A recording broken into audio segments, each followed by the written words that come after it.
The House Workforce Development, Finance, and Policy Committee will come to order. Vice Chair Brandon, have you had a chance to look at the minutes? Yeah, Mr. Speaker, I took a look at the minutes, and I would like to move those minutes, please. I'm sorry, Mr. Chair. Vice Chair Brand moves approval of the minutes from March 29th. All those in favor, say aye. Aye. Opposed? Motion prevails. Minutes approved. This morning, we have House File 2233. It is our budget bill. And so I'll move that House File 2233 be referred to the Ways and Means Committee. And we have the delete all amendment, which includes all of the bills that we discussed on Wednesday. And so I'll move for adoption of the 823 to get the bill in the shape that I'd like it. All those in favor say aye. Aye. Opposed? Motion carries. The amendment is adopted. And so, folks, as I said earlier, this is the amendment of the bill that our committee has put together. And I know that we have some amendments here today. And so the first amendment we have is the A1 from Rep. Ryer. Would you like to move and explain your amendment? Thank you, Mr. Chair. I'd like to withdraw that amendment for today. Okay. Representative Ryer is going to withdraw the A1 amendment. So next is the A2 amendment from Representative Sensor-Mura. Would you like to move your amendment and explain it, Representative Yes. Sensor-Mura? Yes, thank you, Chair Xiong. I would like to move the A2 amendment. This amendment is related to the bill that I brought about supporting people with mental health concerns in addressing barriers to employment. In the original bill language that I brought, there was language about having a working group to look at the barriers to employment. This is a little bit of a change to that. This is just asking the commissioner to engage stakeholders to identify barriers that adults with mental illnesses face in obtaining and retaining employment. I know that Lead Baker, when we were having conversation on the original bill, mentioned, making sure that employers, can be part of that, and that language is listed here. And so I would ask for a yes vote on Discussions to the amendment.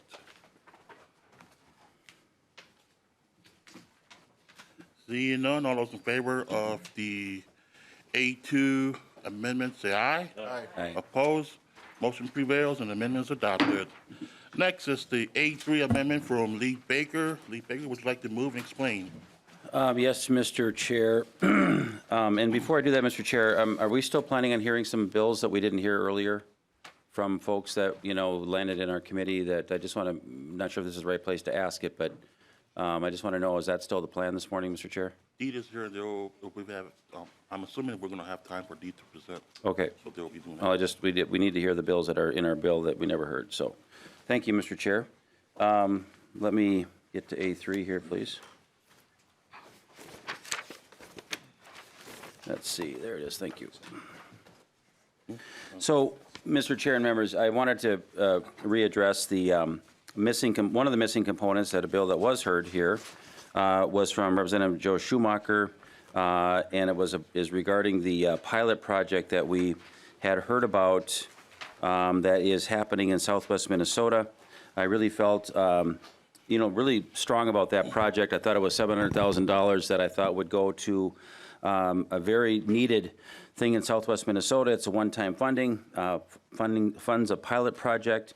Again, the state of South Dakota is really throwing out some very aggressive ways of getting our members, our residents, to go to school out there. And it's something that, again, Mr. Marquardt was here with Southwest Initiative Foundation doing some good planning. They've been talking about this for a number of years.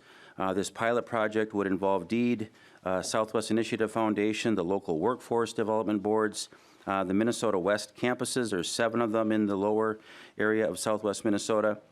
Countless employers across 18 counties have worked hard on this kind of a project. And again, a lot of folks are in favor of it. So, Mr. Chair, I guess I'm hoping that we can take this to conference. I'm suggesting we take $700,000 out of the Workforce Development Fund, and so it still kind of ties everything up together here.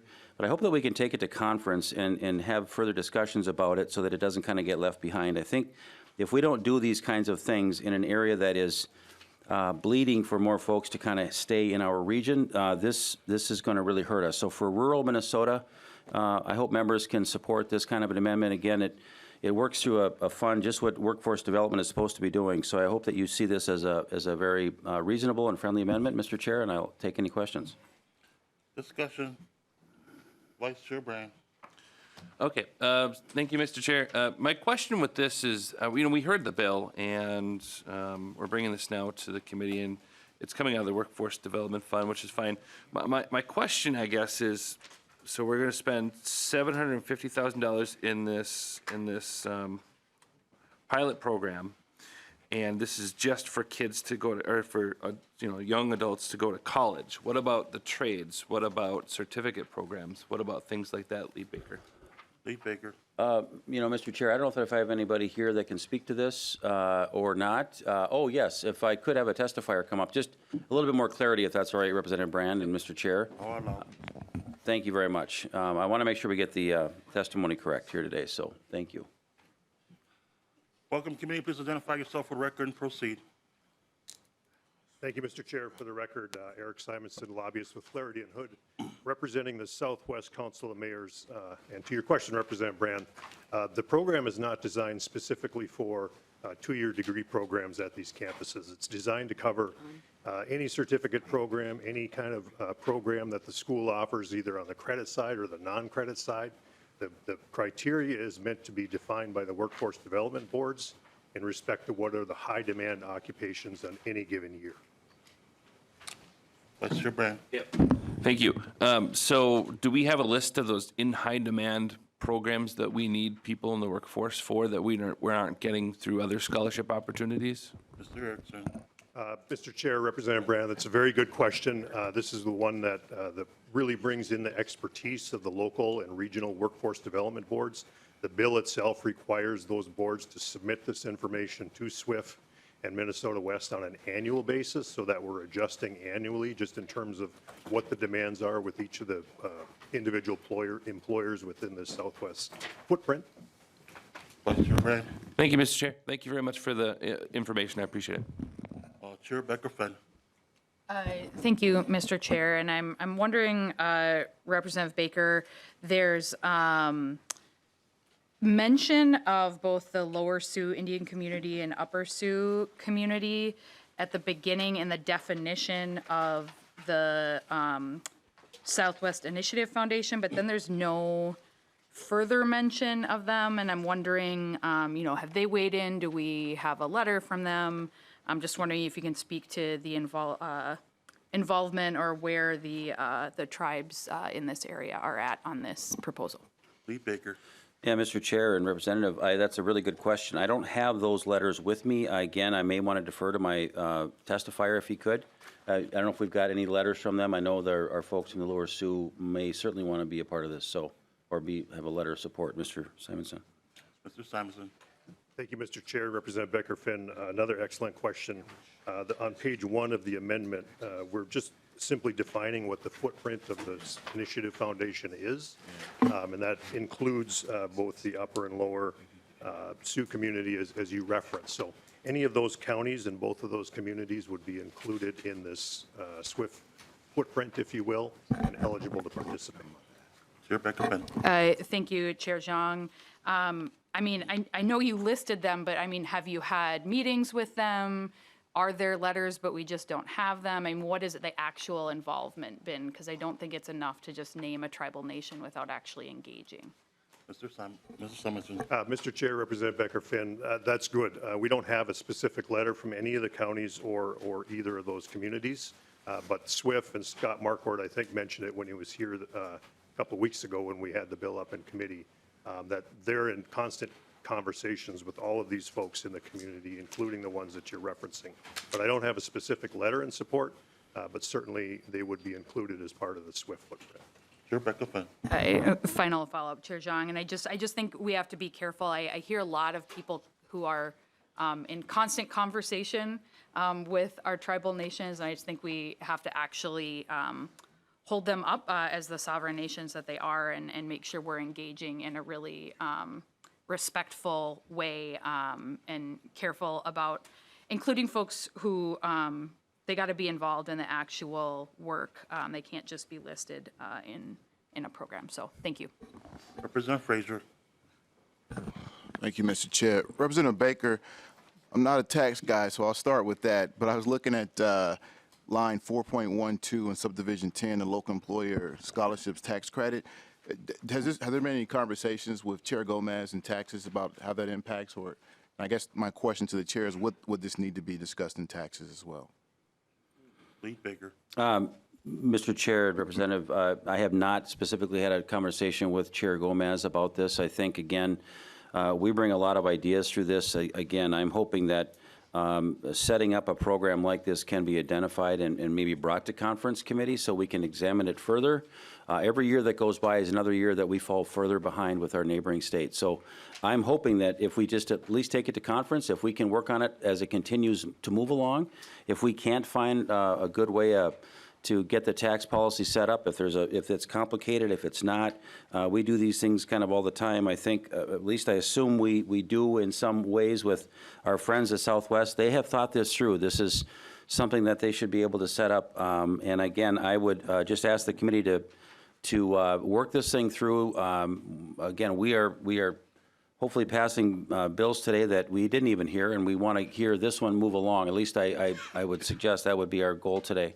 So I can certainly commit to that. If you allow it to move forward, I will personally make sure that I reach out to Chair Gomez and see if this is something we can do as part of our bigger package.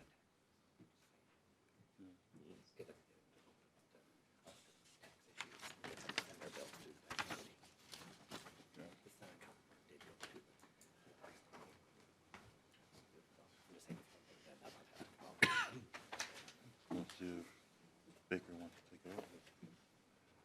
Lead Baker, do you want to take out that section? Sure, Mr. Chair. If it's a divisible part of this that would still work, I'd want to make sure that the testifier would be okay with that.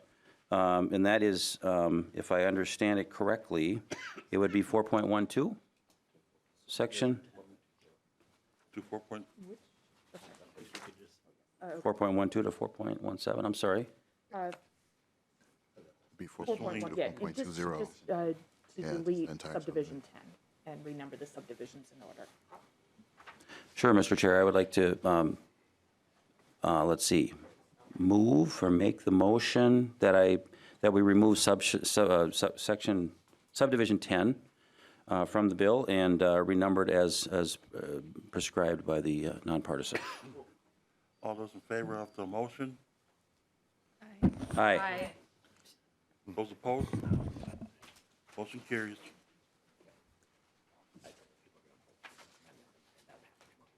Okay. Vice Chair Branch, question? Yeah, I'm not well-versed in statute, but Chapter 290, Mr. Chair, and maybe the nonpartisan staff can help me. Is Chapter 290 dealing with taxes in Department of Employment and Economic Development, or is that specifically a Department of Revenue statute? Ms. Shalene? Chair and members, I'm not deeply familiar with the tax statutes, but I know it's not an economic development statute. I believe it is a tax statute. Further discussion? Representative Nelson? Thank you, Mr. Chair. And I had, when we heard this bill, I don't know, a couple weeks ago, I supported it then, and I think, a fair amount of us, were interested in it. And Pine Tech and Community College is a tech school in my area that has somewhat of a similar program. There's a local or somebody in the area that has a foundation that's providing some of this, and then there's some businesses as well that Chair Brand, your question of what are the needs of some of these programs that are able to use for whether it's a certificate program of somebody maybe they went through machining learning how to machine. Well, they've changed. And so now with the CNC programs and the updating software, they can come in and, somebody that's maybe had a change in their career can come in and get a certificate, a refresher course, if you will, and be certified on on some of the newer machinery and be able to do this. And so it's a great opportunity that's happening. It's a lot of our local businesses and job providers, manufacturers that need these. Some of it's in the healthcare field, some of it's manufacturing. And they've been able to, partner with the community on really what is needed, and it's been a great thing for East Central Minnesota and the jobs that are needed there. And I think, I think we've got a very similar issue in Southwest Minnesota of a workforce that probably just need a few more skills. And it's a great opportunity to keep people in their communities because it's important to be able to do so. And I would just encourage its adoption and, work on this through conference committee or whatever. But I think it's, in other areas that have been somewhat similar, I think it's been a great program. So that's my thoughts. Representative Fraser. Thank you, Mr. Chair. I have a long story about my first visit to a small town in southern Minnesota when I was an intern with the Regional Development Commission as an urban planner. And the conversation, I won't tell that story, but the conversation with the mayor and the council was the concern about the town losing folks and what could we do to ensure that we could revitalize that town. So I think programs like this, I think are important because I think they do and they can facilitate and do just that. So I thank you for bringing up the amendment. And it was a sincere question about the tax piece. I was wondering, I didn't want things to get held up, but thank you for that. Further discussion. Vice Chair Brand. Thank you, Mr. Chair. Just a quick question about this. And so we just, we just made a motion and passed the motion to delete subdivision 10. Now, if the bill doesn't quite work because of it, and we can find clarification that in fact 290 isn't revenue, it's more of something else, can we add it back in later on?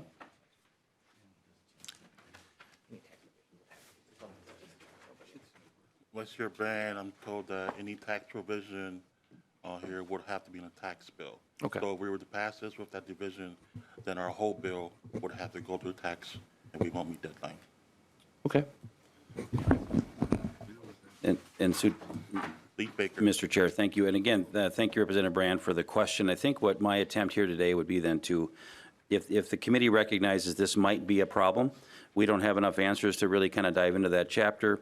But if we can continue to move it along, if we can work through this with Gomez, Representative Gomez, or somebody on the other body, maybe the Senate could see what they're doing as well, see if we can line this up. If it doesn't work out, it doesn't work out, but I would appreciate allowing the bill to continue to move forward with our bill at this time, and then we can work on it afterwards to see if we can actually still bring it around so that the benefits of this bill are still valid for this. So this just gives us a little bit more time to work on it, Mr. Chair. Simonson. Thank you, Mr. Chair. Just for clarification for the committee's sake, in the other body, the bill was heard in the Jobs Committee originally, and then they passed it on to the full Tax Committee where we had a full hearing as well. So that piece that you just amended out, which is fine, should be being carried in the Senate tax bill. Any other discussion? Chair Becker-Fett. Thank you, Chair Xiong. I just want to make sure with research, did we just amend an amendment to an amendment by taking out that section, or are we okay since the 823 is not technically a DE?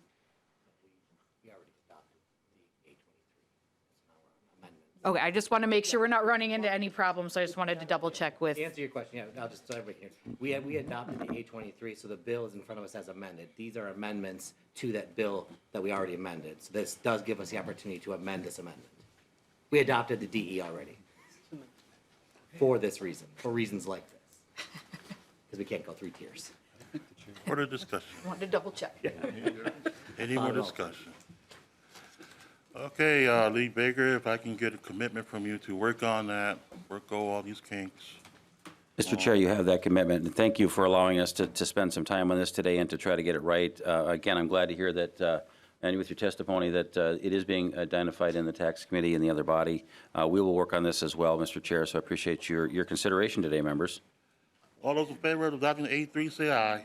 Aye. Opposed, motion carries. The next item on the agenda is the A4 amendment. Representative Centimura, would you like to move and explain your amendment? Thank you, Chair Xiong. I would like to withdraw the A4 amendment. The A4 is withdrawn. The next item is the A5 amendment from Representative Centimura. Would you like to explain and move your amendment? Yes, thank you, Chair Xiong. I would like to move the A5 amendment. This amendment is related to the bill that Chair Knorr brought us earlier this year related to overpayments, overpayments in the unemployment insurance system. And then we heard about the fee and fine structure that Minnesota has, that has a much higher fee than other states, and we heard about how that is really negatively impacting particularly low-income individuals who kind of get caught up in increasing fines for unemployment insurance overpayment, oftentimes because they're just not understanding or fully understanding the system. So there's already some language in the bill from Knorr's bill, but this piece is asking DEED to look at how we could reduce the fines from 40% to 15%, eliminating the 12% interest rate, and coming back to the legislature next year. I see this as a compromise between various parties who have been involved with this for a long time, and I would ask the committee to support this amendment. Discussion to the A5. Lead Baker. Thank you, Mr. Chair, and thank you, Representative Centimura. This is a good catch, and I'm glad you brought this to us. I sort of lost track of this one, and I recognize this is very important to try to better understand why we have such high fines, and we want to get some better reporting then from the commissioners. So this would be great. I do support that. So thank you for bringing this forward. Further discussion. Seeing none, all those in favor of the A5 amendment say aye. Aye. Opposed, motion carries. The amendment is adopted. Members, I want to let you know that the chair has purchased coffee and treats this morning from Makwa Coffee, a fine establishment here. And so please help yourself to some good coffee and treats as we vote on the bill here today. Maybe it is. We also have our colleagues from DEED who will be here to discuss portions of the governor's bill that's included in here. They also have a presentation to address questions that you have, Lead Baker. And so if our folks from DEED could come and do the presentation and share with us the wonderful proposal that they had that was given to us.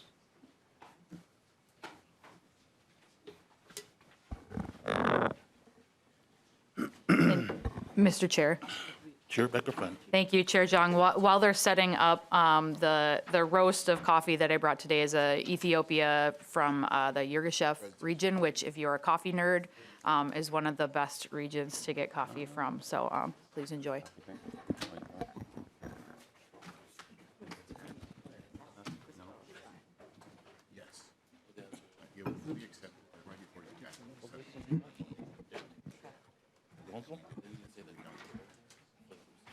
Stay off. Welcome to the committee. Please identify yourself for the record and proceed. Good morning, Chair Xiong and members. My name is Evan Rowe. I'm Deputy Commissioner for Workforce Services and Operations at the Department for Employment and Economic Development. Good morning, Chair Xiong and representatives. My name is Mark Majors, Deputy Commissioner for Workforce Development at the Department of Economic Development. Proceed. Okay. Just a little bit of preamble. So this is, we're just doing a quick walkthrough of the priorities in the governor's budget, many of which we are grateful to this body for having adopted in the omnibus bill. But really what informed the governor's budget, and I think much of, of the work of this committee, is that we recognize that this is a time for transformational thinking. As our state is coming out of the COVID-19 pandemic, as we are confronting many opportunities brought on by federal funding opportunities and the changes in our communities, we are really eager to work with the legislature to develop a budget that meets the moment and helps Minnesota capitalize on this opportunity. And to that point, recently, I think you may have seen that the Governor's Council on Economic Expansion released a 10-year economic expansion plan with a series of critical principles to help Minnesota meet this moment. First is committing to our people as the state's #1 strength and key to a prosperous future. The second is to commit to our communities. Third is to commit to our businesses. Fourth, to commit to innovation. And fifth, to commit to infrastructure. I think you'll find that this bill, in conjunction with the rest of the governor's bill, and hopefully the ultimate bills that are passed this session, will help us achieve that objective and achieve that vision.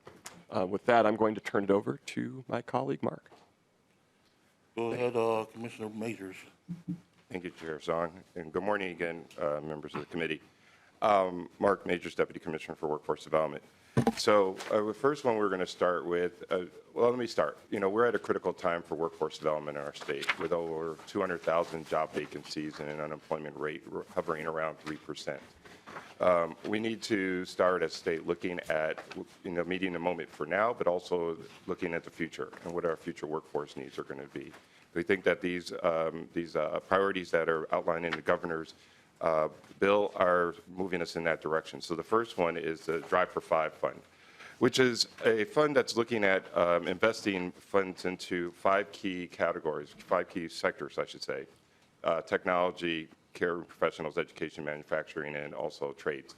And how we came up with these 5 were based upon labor market information. I'm going to try to stay away from the acronym, sorry. Labor market information that really showed us that these 5 areas in sectors are where we see high growth and high wage. When I say high wage, I'm saying family sustainable wage jobs. And so this is where we're focusing. We like to focus these funds there. In addition, we like to focus funds there towards actually working with our trade associations to help us with the placement of the individuals who do go through these trainings. Our trade associations a lot of times have strong working relationships with employers and have an inside track to what those jobs may be, and also help guide us with the placement of that. And then lastly, we're looking at funding that's going to help us with actually putting folks out on the ground into our local workforce development areas to assist with the placement of individuals who are coming into our career force system. This is a key piece for a lot of employers to have a connection to a source of folks, a pipeline of folks, and so having bodies there to kind of do that work and work with employers is really key and critical for us. Next slide. Targeted populations. This is a very important one because, as I mentioned earlier, we're looking for populations that have been not touched our workforce system in the past. They've been overlooked, may have multiple challenges to get into the workforce, which may be societal pieces, but also they may need assistance with skilling or reskilling. The funds here would assist with doing that reskilling and also regular skilling for entry level and providing training. In addition, it would provide money not only for basic training, but also for entrepreneurial training. One of the things that we've seen throughout the course of this last 4 years, a lot of people are looking to become entrepreneurs. And so an investment in helping individuals to understand what it takes to run a business and how to continue to move a business forward is really key. In addition, we also know one of the things as we try to work with our employers, and I'd say this employer base in these efforts, is really to assist employers with DEI training. This investment would help small and medium-sized businesses or organizations with prepping themselves not only from the point of doing outreach and recruitment, but also retention in the course of actually bringing people in. That's a huge piece of this bill as well. And then lastly, it's capacity building. We know a lot of our organizations that are doing this work in the community need additional assistance, and that comes in the form of whether it's staffing, infrastructure pieces, or other items that they may need to get their systems up and moving. So those are 3 key pieces of this piece. Office of New Americans. I know you've all heard a lot about the Office of New Americans over the last couple of months. Obviously, this is a key office to help work with our immigrant and refugee populations, particularly when we start looking at both workforce and economic development. This office will be a key liaison with other state enterprise agencies to bring them together to assess what the needs are and to ensure that we are looking at and meeting the moment for our immigrant and refugee populations. Our youth workforce development. We have a premier youth workforce development program here in Minnesota. I think it's one of the best in the country, to be quite honest. Currently, we serve about 10,000 folks, and we want 19,000. We want to double down on that. And we have existing programs in Minnesota Youth Program, Youth Build Program, and the Youth at Work Program. This would put approximately 38,000 work towards training about 38,000 youth over the next 2 years. And so this is critical funding as we start thinking about our future workforce, creating pathways for individuals and making sure employers have a future pipeline of workers moving forward. And then our return to work. Our return to work, we saw during the pandemic, we saw about 60,000 folks, 55 years and older, leave our workforce. We need to bring some of those folks back. There was a great deal of knowledge we lost and experience that we lost in our workforce when folks decided to retire. So this investment would be on the state, this would be an investment in bringing those individuals back into the workforce so that we have more knowledge, more experience coming back in those key positions that we need throughout the state. And I'll turn it over to Deputy Commissioner Rowe. Thank you. Commissioner Rowe. Thank you, Chair Xiong. The first item I'll touch on is a new proposal from the administration called the Minnesota Reasonable Accommodation Program. We recommend a one-time appropriation of $4 million in the biennium for this. And what this really is meant to do is it's to help small and mid-sized Minnesota employers defray expenses that are tied to providing reasonable accommodations for employees with disabilities. In this moment where we're seeing historically low unemployment, and we know that there are opportunities and there's a desire for Minnesotans with disabilities to enter the workforce, but oftentimes the cost for doing so can be difficult for small and medium-sized businesses. So this program is about making it easy for them to do the right thing. It'll provide reimbursement for these types of expenses, and we really think that this is a really useful tool to help Minnesota employers create disability inclusive workplaces, help solve the workforce shortage in the state, and also to help bring in Minnesotans with disabilities into the workforce at a critical time. We also recommend the individual placement and support program. This is a program from DEED's Vocational Rehabilitation Services that provides specialized support currently to about 700 people with serious mental illness to help them find and sustain steady employment. The budget increase in this would basically help address a looming funding gap that would require us to reduce those services and actually provide some additional support. Again, at this moment of critical workforce shortages, we think that this is a very good tool. It's a very successful program where we work with a series of community providers who deliver these services. It can help people with serious mental illness achieve the goals of working in competitive integrated employment and again, bring folks into the workforce and help address some of the workforce shortages. On a more general sense, I think the pandemic, workforce digital transformation, the pandemic has shown that digital services are more important than ever in workforce development, but our state's existing tools are falling behind. So the governor's budget proposed a one-time $10 million investment to modernize many of the digital tools that support workforce development initiatives across Minnesota, whether that's training, job matching, or other elements that can help Minnesotans find and sustain employment. Additionally, enhancing state services for the blind, the governor's budget recommended $4 million in each biennium for the state services for the blind program. This will accomplish several things. One is state services for the blind being a largely federally funded program. It'll help us maximize the federal match and enable the program to keep pace with operational increases due to inflation. It'll also allow us to expand services to reach more individuals. As the state's population ages, we see that more senior citizens experience vision loss, and we expect those populations to increase. this helps Minnesotans stay in the workforce, helps them live healthy, productive lives, and it's hopefully a tool that'll help many Minnesotans achieve their goals. And I will turn it over to my colleague Devin Beaudry. Mr. Beaudry. Good morning, Mr. Chair and members. For the record, my name is Devin Bowdry, Legislative Liaison at DEED. So I'll have 4 items here that were probably not heard in this committee to address some of the questions from Wednesday, beginning with the Child Care Economic Development Grants. This is a program DEED has had for the last 4 or 5 years or so. These are grant funds to increase child care slots, so it could go to business startup and expansion, renovation of facilities to comply with license requirements. And so the governor is recommending $15 million over the biennium.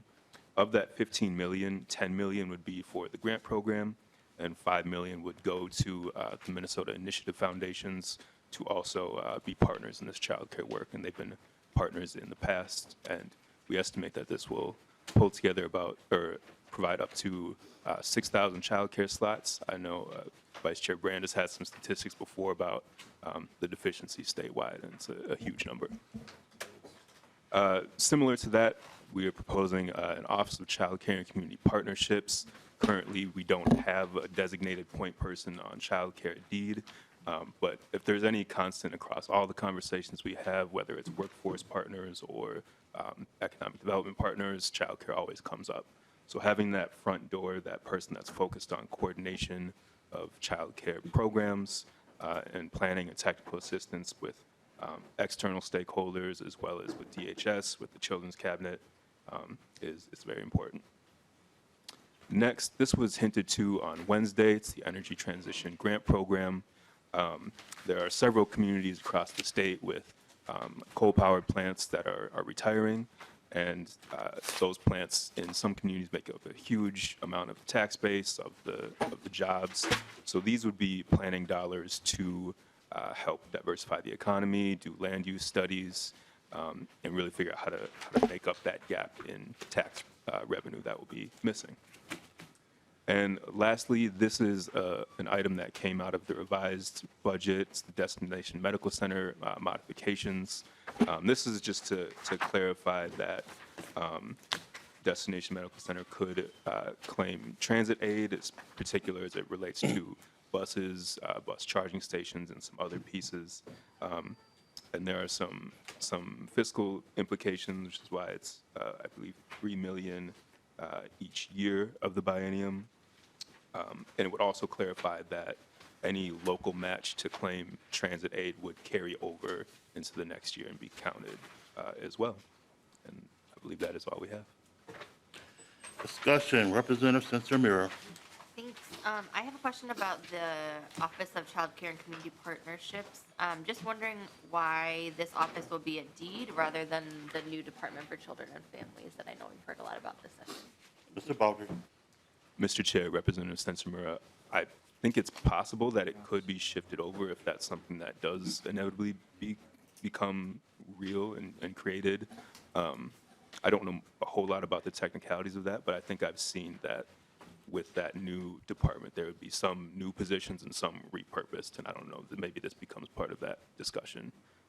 But at the moment, at DEED, that child care work is just like a part of someone's portfolio, and it really should be amplified in someone's whole position. Representative Censor-Mira. Thank you. Representative Nelson.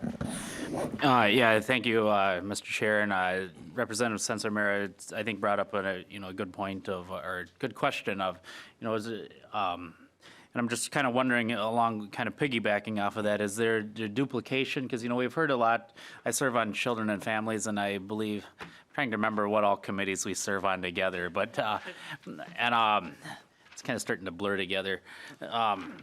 We've heard a lot in Children and Families about child care and the need for it. And, so is it really a DEED program to work with employers, that are providing child care, or just kind of how, if maybe we could explain a little bit more on that, please. Mr. Baldry. Mr. Chair, Representative Nelson. So I think the intent would be to have the director of this office run the child care grant program that we have, also work with the MIFs, and then view the child care topic from the economic development standpoint.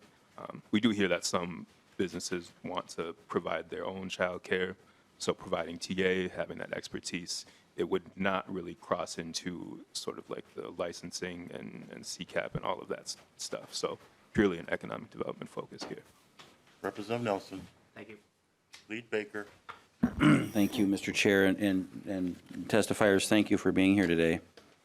Again, appreciate the questions earlier about the offices and creating new stuff, and again, new FTEs are really adding up fast in the governor's proposals for all agencies, not just this one, but I know that that's a concern to a lot of folks.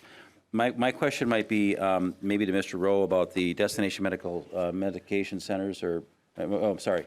But just, I know that was a very complex deal they put together.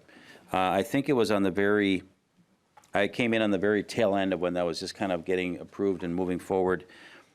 Is this increasing dollars, another $3 million per year for a while here? Is it just this biennium? I see it's expediting and increasing the maximum annual payments. I want to make sure that we're not slicing something through our committee here without kind of that full-blown understanding, because it was a complex deal. So I just wanted to make sure that that gets approached on this committee. Mr. Baldry. Mr. Chair, Representative Baker, and not a local aid guy, so I also appreciate the complexity of it. My understanding is that it would be $3 million each year for the next 10 years.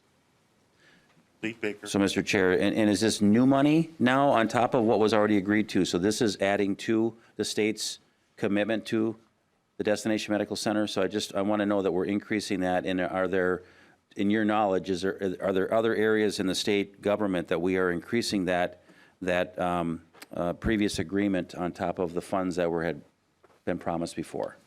Mr. Baldry. Mr. Chair, Representative Baker, this is an increase, but I don't know how that interplays with other components. Okay, thank you. Further discussion. Representative Vice Chair Brandon. Thank you, Mr. Chair.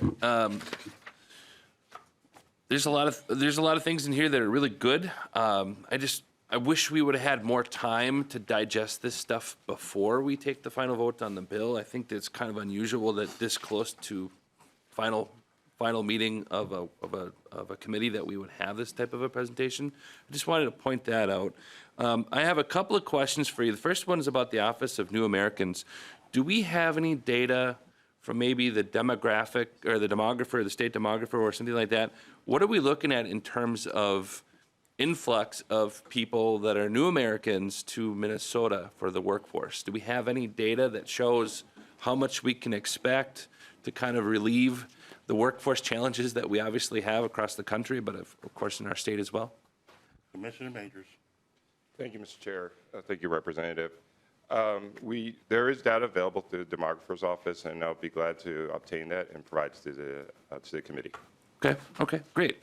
Thank you, Mr. Chair. Second question I have, when we're looking at the youth build program and the support of that, the youth workforce development, that next slide, we're looking at doubling the existing funds to 20 million. Fantastic. I guess my question is this program that we're focusing towards our young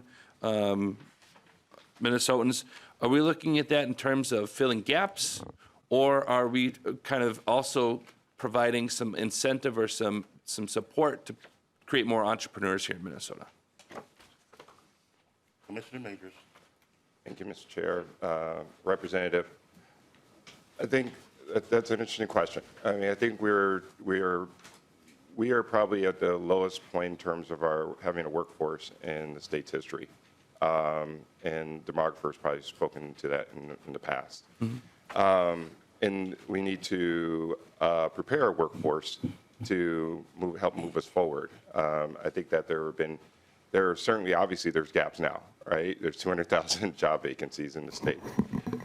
And I think, and the idea for why we're doubling down is because we need to meet the moment, not only now, but in the future as well. Mm-hmm. So creating a pipeline of workers, creating a career path and putting them in via career pathways is very key at this moment. It's critical to our economy as a state. So I guess you could say, yeah, it's meeting a gap, but I don't think it's also preparing to meet future needs while moving forward. Vice Chair Brand. Just to follow up to that one, so maybe not so entrepreneurship focused, but maybe more creating that pipeline, laying that pipeline for the gaps? So we, sorry. Commissioner Majors. Thank you, Chair. And Representative. No, there certainly is entrepreneurial training that does go on in these programs as well. So if that's a component, I'm sorry if I may misinterpreted your question. Vice Chair Brand. Another question I had was the individual placement and supports program. Can you tell me, we're talking about folks with severe or serious mental illnesses, and I know some of them can be on the violent side. Is this going to be focused on primarily folks that have a history of nonviolence, or are we also going to support folks with violence in their background as well? Commissioner Rowe. Mr. Chair, Representative Brand, my understanding of the program is, we work through a series of nonprofit and community partners around the state. I think different partners have different focuses, perhaps. Mm-hmm. I think with the funding increase, I think the objective is that we would be able to serve more people, period. Obviously, mental illness is deeply complex, and every person has, and every person's situation is unique. And I think the purpose of that program is really to provide those kind of tailored and individualized services, so that each individual can have the maximum success in the workforce. Okay, Vice Chair Brand. Thank you. Just to follow up on that one, in my community in particular, we deal with both violent and nonviolent offenders at the Regional Treatment Center in St. Peter. So that's why I'm asking that question, I guess, because there is an element to rehabilitation in there, and I don't want to disallow somebody who has a history but has rehabilitated from possibly being part of that program. The last question I have, and this is the child care, the matching or the grants rather for $10 million. There's a $10 million for Greater Minnesota child care providers and that sort of thing, and then a $5 million, I believe, for the Minnesota Initiative Foundations. Both of those pieces of legislation are very close to the piece of legislation that I actually carried in this year. So as far as the $10 million that let's separate the $15 million into two. There's $5 million for MIFs and then $10 million for child care opportunity. The number is staggering: 42,000 empty slots in Minnesota. That's 42,000 families who are having to juggle their careers with growing a family. And I think that speaks to the challenges we have over the last 30 years of actually declining births in Minnesota and the challenges there within. The $10 million that we are talking about, would that be matching funds for counties and cities? So that way, realistically, we would have $20 million to play with in Greater Minnesota? Or is it just a one-for-one grant? Mr. Baldry. Mr. Chair and members, I believe there is a matching requirement that comes with the program, and I don't have our latest figures, but there are past years. So, for example, in fiscal year 2020, we had about 720,000 or so invested in the program, which resulted in about $7 million in match. So it does bring a lot of leverage. Super. That's the end of my questions. Thank you very much. Representative Frazier. Thank you, Mr. Chair. Deputy Commissioner Majors.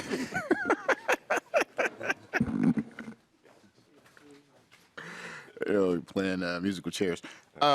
This goes back to a line of questioning that Vice Chair Brand had in regards to the New Americans Center. And the question I have is, how is that, I had a couple of questions, but how is that working in coordination with or in tandem with our ethnic councils? Commissioner Majors. Thank you, Chair Xiong, Representative. Actually, as I mentioned earlier in the presentation, that we actually work with the entire enterprise. This office will work with the enterprise. And actually, our ethnic councils are part of those meetings that we have on a quarterly basis.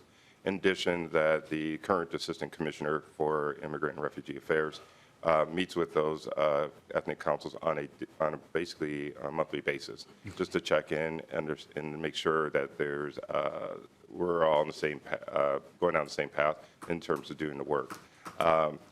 Just kind of reminder for the group, for the committee, is that the focus for this office will be looking specifically at workforce and economic development for immigrant and refugee affairs, and also making sure that coordinating the efforts of the enterprise, as well as kind of tracking national legislation at the same time, just to ensure that the state is keeping up with what is happening in Congress.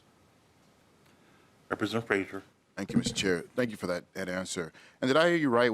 We have is 200,000 gap in workforce? Did I hear that number right? That's what I wrote down. I don't know. Commissioner Majors. Thank you, Chair. Representative, it's roughly about 200,000 job vacancies in the state of Minnesota overall. And it's been that way for about a year or so. Yeah. Representative Frazier. Thank you, Mr. Chair. And I guess my question, I think this goes back to a question that Vice Chair Brand as well. Do we have any projections of, with the work that's going to happen in the Center for New Americans, do we have any projections of how that work can help fill the gap that we have? Commissioner Majors. Thank you, Chair and Representative. That is what we're working on, that's what all these initiatives are looking at communities that have been overlooked in the process of hiring, and really reaching out, doing outreach, addressing barriers, and then also taking care of business and training them as well, and making sure that they're prepared to meet the moment. We can look at unemployment. Folks who are on the unemployment, we do have those numbers, and we can provide that to you. Certainly, I'll send them to the committee. Absolutely. I just don't have them on top of my head what those numbers look like. Yes. Representative Frazier. Thank you, Mr. Chair. That's all. Chair Hassan. Thank you, Mr. Chair. I don't have a question, but I just want to kudo the governor's office indeed for including the increase for the individual placement support for people who have mental illness. The worst thing you can do to somebody who has mental illness is tell them to be idle and sit somewhere and do nothing. So I know that in my district, Avivo does great work of working with people who have mental illness and placing them in the workplace. So I really appreciate this increase, because this makes a lot of difference for so many people across the state. Thank you. Lead Baker. Thank you, Mr. Chair. And again, thank you to Deed for coming forward and answering a lot of questions. I sort of want to echo Representative Brand and sort of just the concern and frustration. This came to us way late. I don't know why it did. And maybe somebody can ask us. I think we got your final bill, your requests here late in March after the first or second deadline. Is there an explanation why we got this information so late? Mr. Baldry. Mr. Chair, Lead Baker, I think it was just a lot of bills coming through the revisor's office and being busy this year. I think all of the governor's bills were a bit behind this year. Mr. Chair, yes, they were. And again, it's harder for us to do this. I know that we've got hard deadlines, and things were moving very, very fast this year. So again, I do appreciate, I think actually some of the ideas that you presented were not real bad. I kind of like the Drive for Five when I see the areas of your focus. I think that's good. During this whole year, we've been focused on trying to help a lot of nonprofits get people that really need help to work and help them get the job skills. It would have been nice to have this focus early on. It would have been nice to kind of see where the pathways were that Deed was focused on, and so we could sort of coordinate that with those nonprofits to kind of help them sort of land this pipeline into sort of the same overview that you're thinking. What I have learned a lot about state government over the last several years is that we have a bunch of silos, and as we continue to open offices of something, it creates what appears to be better collaboration and more communication, but it's also more meetings and it's more time that folks like you have to keep attending. And when I've seen it with my work with the ORAC committee and DHS, it just really becomes this, it takes 3 weeks to make a meeting happen because everybody is so tied up in meetings. I just want to say that there's some good things here. I think our bill, as we kind of get ready to start wrapping it up, it has got some good things here. it would have been very helpful for us to kind of see what Deed had coming in earlier than this. And again, I think that we've got 200,000 people, or no, we have 200,000 job openings that we can't fill, and we don't have enough people for that. We've got to start focusing on that, because I think what we were doing this year was very focused on helping those most in need to get job skills. We really honed in on that. We didn't even get to really talk about how do we fix and help the nursing home stuff? How do we really kind of do some of the larger numbers with helping employers find a way to do this easier in Minnesota, not harder. So again, I appreciate getting this information. It does check off a lot of my questions that I have that we did not hear before. So, Mr. Chair, I appreciate the presentation today. Thank you. Representative Hemmingson Yeager. Thank you, Chair. Thank you as well. I was just kind of circling back to the childcare stuff because I'm also on the Children and Families Committee, and just kind of, again, looking through the Children and Families budget, because I do think that there's a lot of intersection, kind of like how Representative Sensimura was highlighting. Just have you talked to anybody at DHS about, because there's some governor's proposals from DHS too that are trying to address the childcare workforce. Mr. Baldry. Mr. Chair, Representative, I have not been in that conversation, but I know that currently the person who leads our child care work now does communicate with them, but I'd have to get back to you on what more specifically was discussed as far as coordinating the proposals here. Okay. Representative Hemmingson Yeager. Yeah, that's fine. I know, like, the kind of like how Representative Sensimura said about the new department and everything's could be kind of in flux. And I appreciate hearing that you're coordinating. It's really frustrating because I also work for the state to be like doing really good work in one place and then feeling siloed because someone else is doing great work other places, and you could be doing better work when you're working together. So just really encourage continuing those conversations, and happy to talk offline too. Thanks. Chair Hassan. Thank you, Mr. Chair, and thank you, members. And I want to thank our staff, both partisan and nonpartisan, for all your work. We have had really rough 3 years, and our workforce was hit hard. So sitting in this space and thinking about like how can we creatively and innovatively figure out this issue, how can we put more people back to work? How can we make sure that people who are underemployed can be gainfully employed? This was a great conversation, and I applaud you, Chair, for your dedication to make sure that equity was the center of all of this conversation. We have heard from many great people doing wonderful work around the state.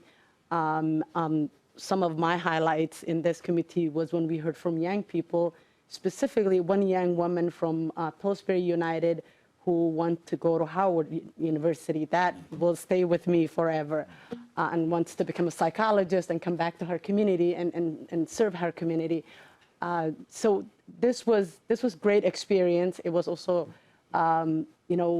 a lot of burden in our shoulders to make sure that, we don't just hear bills, but we actually take action on these bills. And I applaud you, Chair, for the sometimes tough decisions that you have to make. I know that, we had a lot of, a significant amount of money, but we also had a great need for many, worthy projects that came through here. I will say this is a bill that, budget bill that I'm extremely proud of, and I can stand on the House floor and defend it. So thank you for all your work, and I'm very thankful for our staff, because without them, we wouldn't have accomplished anything. So thank you.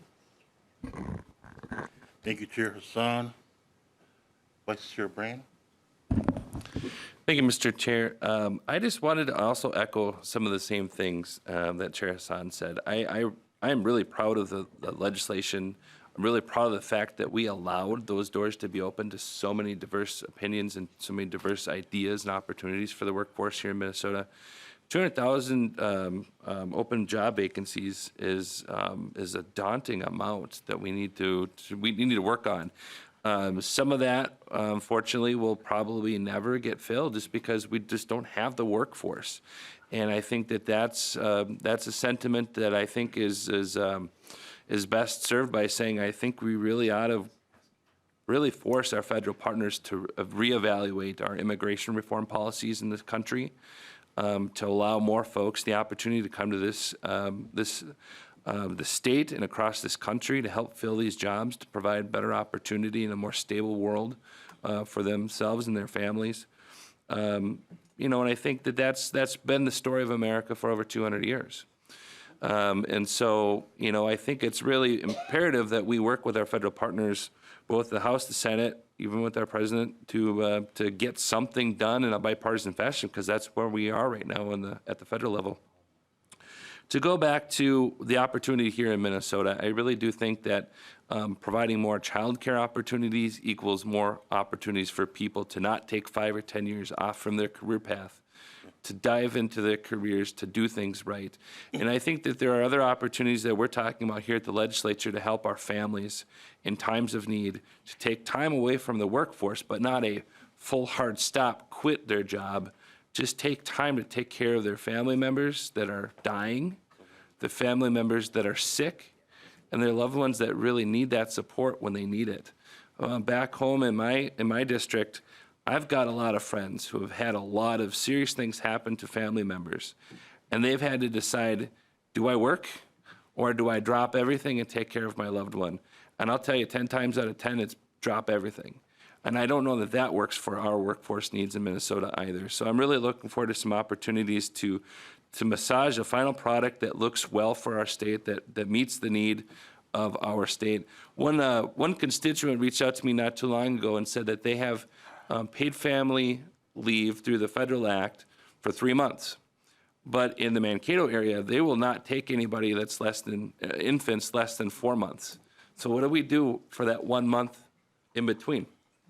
We've got to figure that out, and I think that that's something that our legislature really needs to get involved with as well. So hopefully through children and families and all the other silos we have, and with our partners in the governor's office and our partners in the Senate, we can address that issue. Because yes, we do want new families to both come here to Minnesota, but also to flourish in Minnesota. But we really can't do that when we've got artificial things that are kind of setting up maybe not success here for our young families. And the last thing I just wanted to say is thank you very much, Lead Baker, but also Chair Xiong, for being so collaborative in the final product, for allowing us to have opportunity to really do what I think is really going to be impactful for the state of Minnesota. I'm really looking forward to working with our partners, both in the Senate and at the governor's office, to craft our final product, the budget that we will all pass off eventually, between now and the end of May, or the middle of May. So thank you very much, and thank you very much for the opportunity. Vice Chair, Lead Baker, and then we're going to vote. Lead Baker. Oh, okay. So this is wrap-up time, Mr. Chair. Thank you. Okay. Again, I want to echo what a lot has been said. I think, again, you know, we're not going to call a roll call today. It's a thing that we'd like to, again, support. I think we want to work on this going forward. There's still work to do on this. I'm committed to working on something that you allowed to pass through today, which I appreciate. I think the overall theme, I guess, this year when I was landed and was proud to be asked to be the lead on this committee was to really jump into some workforce stuff. We did a lot of what we've been doing here for years, and that's help our nonprofits, help our folks that need some extra hand-holding and to get up and so that they can succeed and be thriving in the state of Minnesota, to lose less Minnesotans outside. I was really hoping that we would do more of significant things on a higher level to you know, help employers feel like we're more on their side. Right now, our theme around here has been this, the business mandates are heavy on business minds right now. The earn sick and safe time is not easy for some to handle. The House File 2 that we haven't really vetted out much yet through, there's more committee stops, but that is a bill that needs so much work, and people have a lot of heartburn, and there's a lot of money sitting aside right now for that bill that we just heard, you know, for a very short time at a very front end of the session this year.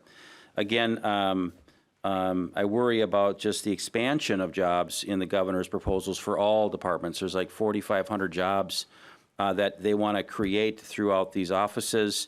Again, the new payroll tax coming for the House File 2 is a proposal of 400-plus jobs. Those things add up, and it's hard to stop that once government starts growing. It's really hard, and when that gets retracted at some point, we are going to really face some tough decisions at some point in the state of Minnesota when we don't literally have the money like we have this year. I don't think we'll ever see this ever again.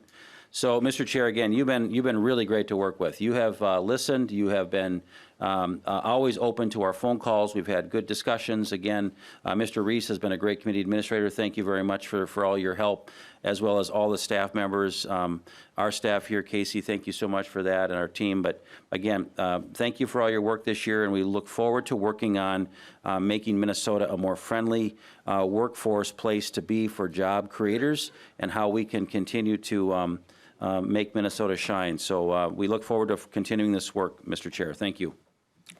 Thank you, Lead Baker, and I want to thank all of you for your engagement this year.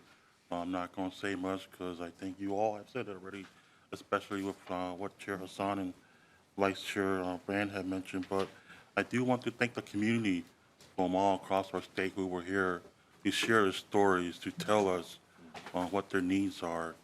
And this bill that we crafted together, I hope really reflects those needs, that this bill is a solution to address the shortages out there and to prepare our workforce future.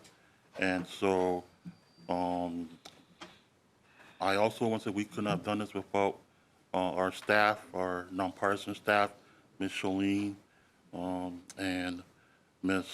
Ng, who were texting and calling late at night or over the weekend, working so hard to get this finished, and to our partisan staff, Sully, Dave Sullivan, for all your hard work, and also to Casey Peterson. I know that Lead Baker shared with me about your work over there, contributions to the committee too.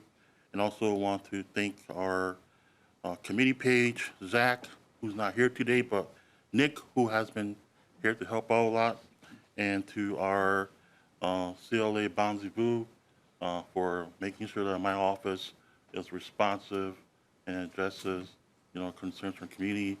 And the person who is behind this whole committee who makes sure that we run it smoothly is Mr. Travis Reese. I appreciate you showing me the ropes as a first-year chair, not understanding how the system works. I really appreciate all that you have done. And so that said, before we vote, one bit of housekeeping. Our nonpartisan staff is authorized to make any technical changes necessary to reflect the will of the committee. And so I will renew my motion that House File 2233, as amended, be re-referred to the Ways and Means Committee. All those in favor say aye. Aye. Opposed? Motion carries. The bill is on its way. Any further comments? Seeing none, I believe that we will be coming back to take up the paid family leave bill. I don't know when, but we will make sure that you all are informed. I know that that was an issue that you, Lead Baker, had asked to hear, and we'll make sure that happens. That's it. Committee's adjourned.